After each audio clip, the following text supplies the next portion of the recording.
बिस्मिल्लाहिर्रहमानिर्रहीम। अस्सलाम वालेकुम डियर स्टूडेंट्स। आज के हमारे इस लेक्चर में हमने एक्सरसाइज 7.1 फर्स्ट ईयर मैथमेटिक्स का हमारे पास mathematical induction and binomial theorem वाले चैप्टर में से क्वेश्चन नंबर 5 आया। फिर से हमने उसी पैटर्न पे सॉल्व करना है जिस तरह हमने पिछले क्वेश्चंस सॉल्व किए थे। सिंपल से और आसान सा क्वेश्चन है। ये पॉजिटिव इंटीजर्स दिए गए हैं, इनको ऐड करने के लिए, सम करने के लिए हमारे पास एक फार्मूला है। अब हमने ये फार्मूला देखना है कि क्या ये हर एक के ऊपर बिल्कुल ठीक आता है कि नहीं, रिजल्ट ठीक दे रहा है कि नहीं। ये सिंपल हमने फाइंड आउट करना है। अब हर एक को के ऊपर हम ये फार्मूला अप्लाई नहीं कर सकते, एक लेंथी प्रोसेस हो जाएगा हमारे पास। इसके बरक्स हम क्या करेंगे, मैथमेटिकल इंडक्शन प्रिंसिपल असूल यहां पर अप्लाई करेंगे, जो कि हमें 2 ही स्टेप्स में बता देगा कि ये फार्मूला तमाम पॉजिटिव इंटीजर्स के ऊपर ट्रू आ रहा है, काम कर रहा है, रिजल्ट दे रहा है, ठीक ठीक या नहीं दे रहा। सिंपल सा काम है। तो हम मैथमेटिकल इंडक्शन प्रिंसिपल इसके ऊपर अप्लाई करेंगे। ठीक, स्टार्ट करते हैं क्वेश्चन। सबसे पहले मैंने सॉल्यूशन लिखा। सॉल्यूशन के बाद ये जो हमारे पास क्वेश्चन है इसको हम फिर से लिख लेते हैं। क्वेश्चन हमारे पास क्या है, a के नीचे 1 है प्लस फिर a1r plus a1r2 plus dot dot dot plus a1r n-1 is equal to, आगे इसको देखते हैं। हमारे पास क्या है, इज इक्वल टू के इस तरफ a1 r के ऊपर पावर n है -1 डिवाइडेड बाय हमारे पास क्या है r-1। हम क्या करेंगे, सबसे पहले इसको इक्वेशन 1 का नाम देंगे। मैथमेटिकल इंडक्शन का जो हमारे पास प्रिंसिपल है 2 ही स्टेप में हमें ये बात बता देगा कि ये वाला फार्मूला इन तमाम पॉजिटिव इंटीजर्स के ऊपर अप्लाई होता है, ट्रू है। सबसे पहले हम स्टेप 1 कर लेते हैं। स्टेप 1 यहां पर लिखना है, इनको मेंशन करना है। ठीक है, किताब में हमारे पास C1 है, उससे स्टूडेंट्स को कंफ्यूजन हो गया। हम स्टेप 1 आसानी से स्टूडेंट समझ जाते हैं। यहां पर स्टेप 1 में सबसे पहले हमने क्या करना है, अगर हमने एक वैल्यू चूज की, ठीक है, पहली वैल्यू एक ही वैल्यू चूज की, अगर हम इसके अंदर जहां जहां n आएगा उसके अंदर n की जगह अगर हम 1 पुट करें तो हमारे पास a1 ही आएगा। अगर हम 2 वैल्यूज चूज करेंगे तो इसकी जगह हम 2 पुट कर देंगे, n जहां जहां n आएगा इस फार्मूले में 2 पुट कर देंगे तो हमारे पास ये इक्वेशन आएगा। ठीक है, अगर तीनों वैल्यूज को ऐड करके हमारे पास रिजल्ट हमें चाहिए तो 3 वैल्यूज है, पहली वैल्यू, दूसरी, तीसरी। यहां पर n की जगह हम 3 पुट कर देंगे, हमारे पास ये रिजल्ट आ जाएगा। ठीक है, तो हम पहला वाला ही चूज कर लेते हैं, तो एक ही वैल्यू हम देखना चाह रहे हैं।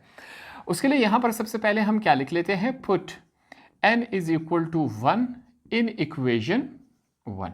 हमने कहा कि जहां पर हमारे पास इक्वेशन 1 में n आ जाए उसकी जगह हम क्या पुट करेंगे, 1 पुट करेंगे। 1 कहां से आए, एक ही वैल्यू हम ले रहे हैं। अगर 2 वैल्यूज लेंगे तो हम 2 लिखेंगे, 3 वैल्यूज ले रहे हैं तो हम 3 लिखेंगे। ठीक, अब यहां पर इसके अंदर हम पुट कर लेते हैं, देखते हैं ये हमारे पास किस फॉर्म में आता है। इसको लिखने की जरूरत नहीं है क्योंकि n हमारे पास यहां पर आ रहा है, तो ये वाला हिस्सा है हम लिखेंगे। यहां पर सबसे पहले हमने a1 लिखा, r है, r के ऊपर यहां पर पावर क्या है, n की जगह हमने 1 लिखा, -1 पहले से मौजूद है, इज इक्वल टू फिर से a1 हमने लिखा, यहां पर r, n के ऊपर पावर, सॉरी r के ऊपर पावर क्या है 1 है, हमने 1 लिखा, -1 है, ये हमने लिखा, डिवाइडेड बाय हमारे पास क्या है r-1, ये हमने यहां पर लिख लिया। यहां पर आसान क्वेश्चन हमारे पास है, इसको आगे लेके चलते हैं। सबसे पहले हमारे पास यहां पर क्या है a1r, इसको बल्कि मैं नेक्स्ट स्टेप हमारे पास यहां पर मैं एक नेक्स्ट स्टेप यहां पर कर लेता हूं क्योंकि मेरे पास स्पेस की कमी है। a1r ये +1 -1 के साथ कैंसिल हो जाएगा, तो r के ऊपर क्या रह जाएगा, 0 रह जाएगा कि नहीं, बिल्कुल। तो हमारे पास आगे इसको लेके चलते हैं। यहां पर क्या है a1, r के ऊपर पावर क्या है 1 है, दैट मीन्स के r1r, हमारे पास r को 1 के साथ मल्टीप्लाई करवाया जाए तो हमारे पास r ही बनेगा, यहां पर 1 है, डिवाइडेड बाय r-1, ये वैल्यू कुछ इस फॉर्म में बन चुकी है। हमने मैथमेटिक्स में सीखा था कि 0 के साथ कुछ भी मल्टीप्लाई डिवाइड हो जाए आंसर क्या आएगा, 0 आएगा। तो जब r हमारे पास 0 के साथ मल्टीप्लाई हो जाएगा क्या रह जाएगा, 0। दैट मीन्स वहां पर कुछ नहीं है। मैथमेटिक्स में जहां पर कुछ नहीं होगा वहां पर हम कुछ नहीं लिखते, या तो ये समझ ले या फिर हम क्या कर लेते हैं, यहां पर कुछ नहीं है तो 1 हम लिख लेते हैं। ठीक है, ताकि स्टूडेंट्स को कंफ्यूजन ना रहे हमारे पास। यहां पर क्या है, इस तरफ चेक कर ले, सेम एज इट इज, फिर से हमने इसको लिख लिया, हमने इसको यू लिखा। अब यहां पर a1 जब 1 के साथ मल्टीप्लाई होगा, ये क्या है, नेक्स्ट स्टेप है, आपने इसके नीचे करते जाना है। हमारे पास अगर a1 को 1 के साथ मल्टीप्लाई करवा लिया जाए तो हमारे पास क्या बनता है, a1 ही बनता है। ये r माइनस वन के साथ कैंसिल हो सकता है कि नहीं, तो इस तरफ हमारे पास क्या बचेगा, a1। हमने कहा कि अगर इसके अंदर हमने एक ही वैल्यू चूज की, फॉर्मूले में डाल दी, 1 डाल के हमारे पास वही रिजल्ट आया कि नहीं आया, बिल्कुल हमारे पास वही रिजल्ट आया। तो इसका मतलब ये है कि ये वाला जो फार्मूला है इसके ऊपर क्या आ रहा है, ट्रू आया। कब ट्रू आया, जब हमने एक ही यहां पर पॉजिटिव इंटीजर उठाया। अगर हम यहां पर 2 उठाएं, यहां पर 2 पुट करें तो हमारे पास ये आंसर आएगा। ठीक, ये इसका प्रोसेस है। यहां पर अब हम लिखेंगे, हम लिख लेते हैं इसी के साथ यहां पर, इट इज ट्रू फॉर, किसके लिए ट्रू है, जब हमने n की जगह 1 पुट किया, ऐसा है कि नहीं, जब हमने n की जगह 1 पुट किया इस फार्मूले में तो हमारे पास ये रिजल्ट आया सॉल्व होने के बाद। अब यहाँ पर साथ में हम क्या लिख लेते हैं, ये इसी के नीचे आपने लिखना है, नेक्स्ट है हमारे पास। सो स्टेप 1 इज सेटिस्फाइड, यहां पर हमने ये लिख लिया। स्टेप 1 हमारे पास क्या हो गया, सेटिस्फाइड हो गया कि नहीं। सेकंड स्टेप यहां पर अगर हमने उसको भी सेटिस्फाई कर दिया तो दैट मीन्स कि ये वाला फार्मूला तमाम के तमाम पॉजिटिव इंटीजर्स के ऊपर क्या आ रहा है, ट्रू ही आ रहा है। अब नेक्स्ट हमने क्या लिखना है, स्टेप 2। स्टेप 2 की तरफ चलते हैं। सबसे पहले हम यहां पर बता देंगे, अब यहां पर स्टेप 2 है, ये भी लिख सकते हैं या डायरेक्ट 2 भी हम यहां पर लिख लेंगे। ठीक हो गया। स्टेप 2 पर अब हम चलेंगे। स्टेप 2 में सबसे पहले हमने क्या करना है, जो हमारे पास इक्वेशन 1 है, अब यहां पर हमने n की जगह k को पुट कर लेना है। ठीक, उसके लिए यहां पर हम लिखेंगे put n is equal to k in equation 1। हमने ये बात लिखी है, n is equal to k in equation 1। Equation 1 में जहां जहां हमारे पास n आएगा उसकी जगह हम k पुट कर देते हैं। हमारे पास क्या है, a1 plus a1r plus a1r2, ठीक हो गया, प्लस डॉट डॉट डॉट है, यही वैल्यू आगे चलती जा रही है। कहां तक जा रही है हमें कोई आइडिया नहीं है। a1r n माइनस 1, ये कुछ इस फॉर्म में है, इज इक्वल टू, सॉरी अब यहां पर n आया है तो n की जगह हम क्या पुट करेंगे, k पुट करेंगे। फिर से आगे चलते हैं, हमारे पास क्या है, a1r, n है, n की जगह यहां पर अब हमने k पुट कर दिया, माइनस 1 ये हमने लिखा, डिवाइडेड बाय हमारे पास r माइनस 1। तो हमारे पास इक्वेशन 1 में जहां जहां n आ रहा था उसकी जगह हमने k पुट कर दिया। ठीक हो गया। अगर ये वाला फार्मूला k का भी रिजल्ट सेम दे दे तो इसका मतलब ये होगा कि ये फार्मूला तमाम पॉजिटिव इंटीजर्स के लिए ट्रू है। ठीक, इस वजह से अब हम k टर्म के लिए इसको फाइंड आउट कर ले हैं। हमने नेक्स्ट क्या बताना है, यहां तक वही प्रोसेस है। हम क्या करते हैं, यहां पर आके k को देखते हैं। हमने कहा k के बाद नेक्स्ट वैल्यू क्या आएगी, k प्लस 1, फिर k प्लस 2, फिर k प्लस 3। k के पीछे क्या वैल्यू है होगी, k minus 1, k minus 2, k minus 3, इस तरह ये प्रोसेस जारी रहेगा। तो हमें ये बात मालूम है कि k के बाद हमारे पास वैल्यू क्या आती है, k प्लस 1। तो k प्लस 1 को दोनों तरफ हम क्या करवा देंगे, ऐड करवा देंगे। इसीलिए यहां पर हम क्या लिखेंगे, नेक्स्ट स्टेप में हम लिखेंगे एडिंग, जमा करवाना।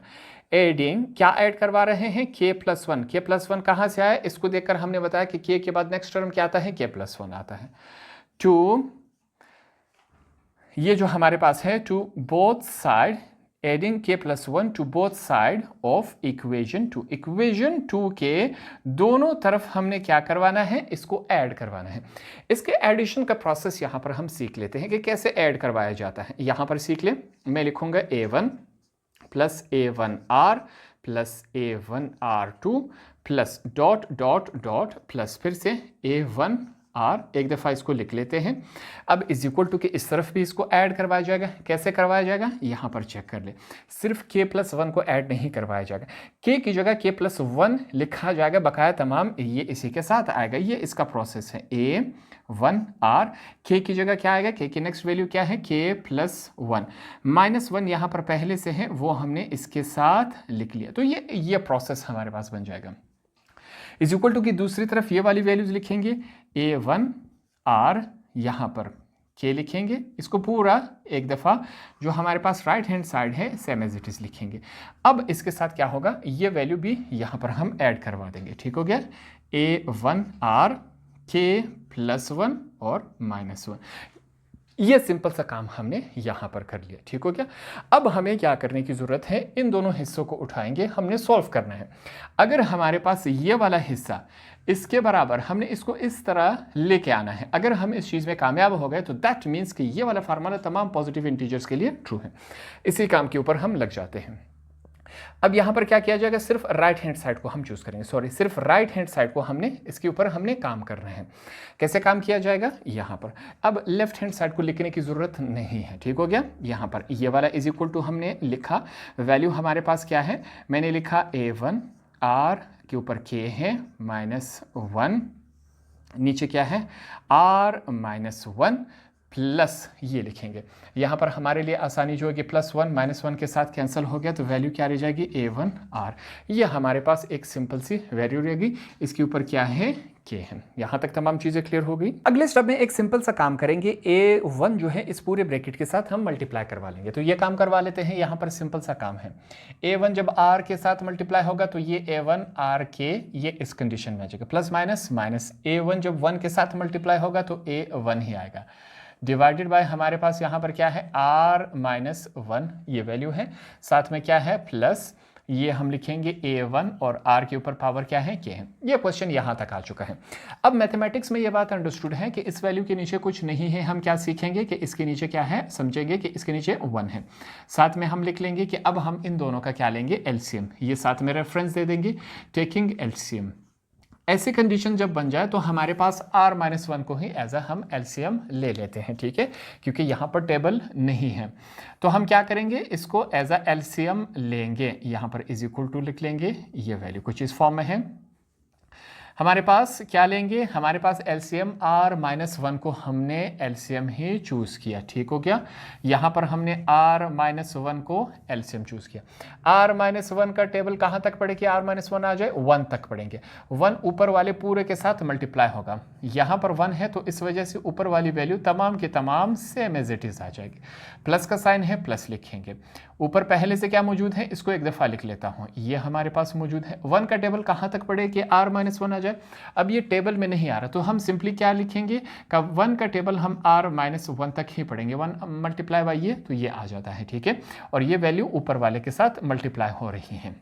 ये सिंपल सा हमने काम कर दिया। अब आगे के स्टेप में हम क्या करेंगे, ये जो वैल्यू है इस ब्रैकेट के साथ मल्टीप्लाई हो रही है, इसको हम मल्टीप्लाई करवा लेते हैं। जैसे कि हमारे पास A1 R के ऊपर पावर K है माइनस A1 है प्लस, इसको याद रखें कैसे लिखा जाएगा। A1 है, सबसे पहले हमने A1 और R की पावर के R के साथ मल्टीप्लाई हो जाएगा। अब इसको कैसे लिखा जाएगा, यहाँ पर R को स्क्वायर नहीं लिखा जाएगा। लॉ ऑफ एक्सपोनेंट हमें कैसे कहता है, बेसिस अगर इस तरह आ जाए तो यहाँ पर हम K + 1 लिखेंगे। R की पावर क्या है, K है, इसके पास यहाँ पर R क्या है 1 है, तो हम इसको इस फॉर्म में लिख लेंगे। वापस रिवर्स करेंगे तो ये हमारे पास इस फॉर्म में बन जाएगा। इसका मतलब ये है कि एक R के साथ K है और एक R के साथ 1 है, ये दोनों अलग अलग है कि नहीं, इसको इस कंडीशन में भी लिखा जा सकता है। ये बात क्लियर हो गई। ये जब इसके साथ मल्टीप्लाई होगा तो ये इस फॉर्म में plus minus minus A1 R K जब 1 के साथ मल्टीप्लाई होगा तो A1 R की पावर K ये इस कंडीशन में बन जाएगा। डिवाइडेड बाय हमारे पास क्या है R -1, ये हमने यहाँ पर लिख लिया। अब सिंपल सा एक कैंसिलेशन हो रहा है, ये पॉजिटिव वाली वैल्यू हमारे पास इस नेगेटिव वाली वैल्यू के साथ कैंसिल हो सकता है कि नहीं हो सकता। जो रिमेनिंग वैल्यूज़ हैं उनको हम लिख लेते हैं।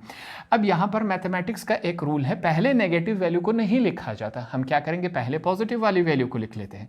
पॉजिटिव वाली वैल्यू है A1 R K +1 -A1, ये हमने कुछ इस कंडीशन में यहाँ पर लाके लिख दिया। ये बात क्लियर हो गई।